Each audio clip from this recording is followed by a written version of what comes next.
Hello बच्चों आज हम लोग क्लासेस के पार्ट नंबर 14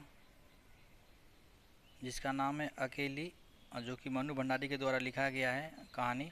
इसी का सभी प्रश्नों का आसान और एकदम सटीक उत्तर देखेंगे। तो यदि आप लोग को आसान और सटीक उत्तर रोज़ रोज़ प्रत्येक चैप्टर का देखना हो तो आप हमारे चैनल को सब्सक्राइब कर लीजिए और अपने दोस्तों के साथ भी शेयर ज़रूर कर दीजिएगा, क्योंकि इससे आसान और सटीक जवाब आपको कहीं भी नहीं मिलेगा। तो चलिए, पहला क्वेश्चन वस्तुनिष्ठ प्रश्न है, यानी कि एमसीक्यू टाइप क्वेश्चन होगा। उसमें 4 ऑप्शन दिया होगा, उसमें से किसी एक पर टिक लगाना है। तो आप लोग बुक खोल के बैठिए अपना और बुक से मिला लीजिएगा। तो पहला प्रश्न है वस्तुनिष्ठ प्रश्न, सोमा बुआ है। सोमा बुआ बुआ कैसी है? जवान है, बुढ़िया है, ना बच्ची है? तो आप लोग किताब में देखिए 3 ऑप्शन दिया हुआ है, जवान, बुढ़िया, बच्ची। तो आप लोग बुढ़िया पे टिक लगा लीजिए। उम्मीद करते हैं आप लोग कहानी पढ़कर ही हमारे क्वेश्चन आंसर देख रहे होंगे। अगर नहीं पढ़ रहे हैं तो प्लीज़ पहले आप कहानी पढ़ लीजिए, इसके बाद आपको क्वेश्चन आंसर अच्छा से समझ में आएगा। तो कहानी पढ़ लीजिए, उसके बाद हमारा क्वेश्चन आंसर देखिएगा। अगला सवाल है, पति सोमा बुआ को तजकर क्या हो गए? तीर्थवासी, जंगलवासी, शहरवासी? तो आप लोग तीर्थवासी पर टिक लगा लीजिए। अगला है, सोमा बुआ के जवान बेटे का नाम क्या था? तो हरखू पे टिक मार लीजिए। उनके जवान बेटा का नाम हरखू था, जो कि कहानी में यदि आप पढ़े होंगे तो पता ही होगा कि उनका बेटा मर गया था जवानी में ही। अगला है, सोमा बुआ कितने रुपए खर्च करके लाल हरी चूड़ियाँ के बंद पहने? तो आप लोग टिक लगा लीजिए 1 रुपये पर। अगला है, छोटा सा बॉक्स के अंदर डिबिया में कितने रुपए थे? तो डिबिया में 7 रुपये थे। अगला प्रश्न देखिए। अगला प्रश्न हम लोग देखेंगे लघु उत्तरीय प्रश्न, यानी कि 1 नंबर वाले प्रश्न। इसका प्रश्न उत्तर एक लाइन में लिखना है, जैसे हम लिखे वैसे आप लोग एक फेयर कॉपी बना लीजिए। उसमें सभी चैप्टर का क्वेश्चन आंसर एक लाइन से लिख कर उसको साफ़ सुथरे हैंड राइटिंग में लिख कर रख लीजिए, ताकि आपका जब एग्ज़ाम आए तो रिवीजन करने में आसानी होगी। तो चलिए पहला प्रश्न देखते हैं। पहला प्रश्न है, बुआ का नाम क्या है? तो बुआ का नाम सोमा है। अगला है, बुआ के पति छोड़कर क्यों चले गए थे? तो उत्तर में आप लोग लिखिए, पुत्र के मृत्यु के सदमे के कारण बुआ के पति छोड़कर चले गए थे। बिल्कुल ऐसे ही लिखना है जैसे हम लिखे हैं। अगला है, साल में कितने महीने बुआ के पति घर में रहता है? तो इसका उत्तर लिखिए, साल में 1 महीने बुआ का पति घर में रहता है। अगला सवाल है, सोमा बुआ का स्वभाव कैसा है? तो उत्तर लिखिए आप लोग, सोमा बुआ का स्वभाव मेल मिलाप वाला है, यानी कि मिलनसार है, वो सबसे मिला करती थी। ठीक उसके विपरीत उसका पति का स्वभाव था, उसका पति किसी से नहीं मिला करता था। अगला सवाल देखिए। अगला है, सोमा बुआ ने साड़ी में क्या लगाकर सुखा दिया था? तो इसका उत्तर आप लोग लिखिए, सोमा बुआ ने साड़ी में मार लगाकर सुखा दिया था।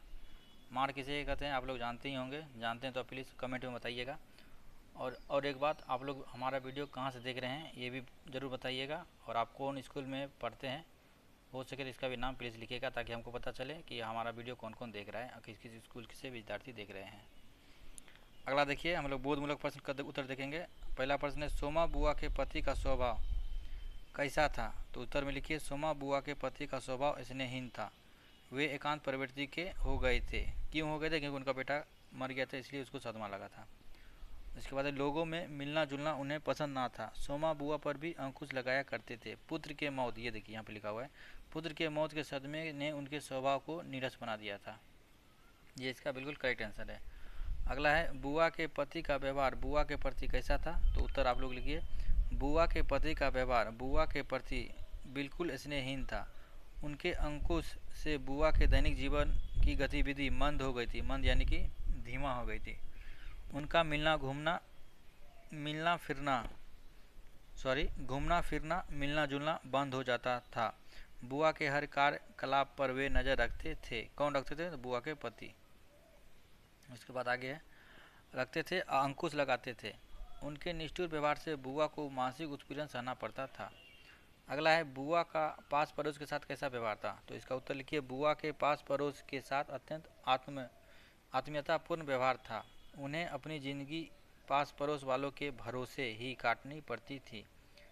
किसी के घर मुंडन हो, छठी हो, जनेऊ हो, शादी हो, बुआ पहुंच जाती थी। हो ये काट लीजिएगा, या गमी ये काट लीजिए। शादी हो, बुआ पहुंच जाती और अपने ही घर की तरह पूरी जिम्मेदारी और सख्ती से हर काम किया करती थी। इतना ही आप लोग लिखिए। अगला है, बुआ के पति बिना बुलावे के किसी के पास जाने से क्यों मना करते थे? तो इसका उत्तर होगा पुत्र की मौत के सदमे के कारण।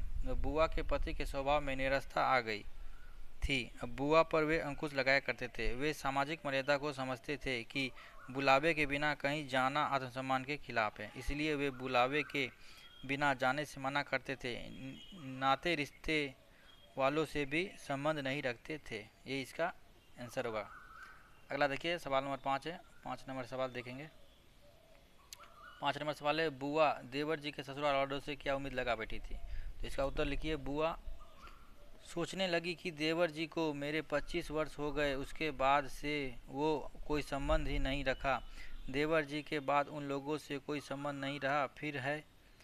फिर है तो समधी, इसलिए वे अवश्य बुलाएंगे। समधी को छोड़ नहीं सकते। वे प्रसन्न थी कि इस विवाह में सम्मिलित होने से पुराना संबंध ताज़ा हो जाएगा। अगला है क्वेश्चन नंबर 6 और आखिरी क्वेश्चन है बोधमूलक प्रश्न का। अरे वाह बुआ, तुम्हारा नाम कैसा नहीं हो सकता, तुम तो समधिन ठहरी, संबंध में ना रहे कोई रिश्ता थोड़े ही टूट जाता है। इस पंक्ति का संदर्भ व क्या कीजिए। इसका उत्तर लिखिए आप लोग। प्रस्तुत अवतरण यानी कि प्रस्तुत जो लाइन है, मन्नू भंडारी की कहानी अकेली से उद्धृत है यानी कि लिया गया है। देवर जी के समधी के यहाँ बुलावा आने के विषय में बुआ के मन में संदेह था। उनके संदेह को दूर करने के लिए घर की बड़ी बहू ने यह उक्ति कही। उक्ति यानी कि ये जो लाइन है ऊपर में, ये लाइन कही।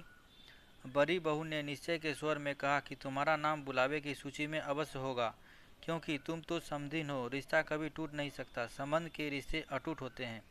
इसलिए अपने मन से संदेह को तुम दूर कर दो। विवाह के उत्सव में कोई समधिन को नहीं भूल सकता। इसके आगे है, वहीं तक हमारा प्रश्न था, कोई नहीं भूल सकता। इसके बाद हम देखेंगे भाषा बोध।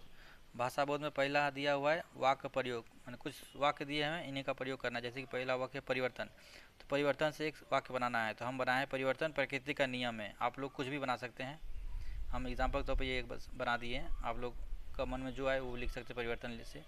उसी प्रकार संबंध से बनाइए, संबंध के रिश्तों का निर्वाह करना चाहिए। फिर समस्या, समस्या से आजकल बेरोजगारी बड़ी समस्या है। गरुड़, धन पाकर गरुड़ नहीं करना चाहिए। उसके बाद प्रतीक्षा, सोमा बुआ बुलाने की प्रतीक्षा देर तक करती रही। अगला है विलोम। विलोम शब्द, कुछ शब्द दिए हैं, इसका विलोम लिखना है।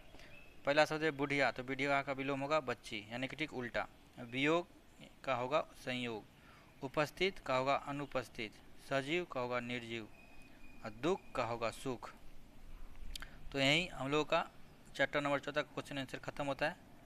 तो आप लोग उम्मीद करते हैं पूरे समझ गए होंगे। यदि समझने में कोई परेशानी हुई हो तो आप लोग कमेंट में बताइएगा कमेंट में, हम आपका उत्तर देने का कोशिश करेंगे। तो चलिए मिलते हैं अगले चैप्टर में ठीक इसी प्रकार के प्रश्न उत्तर के साथ।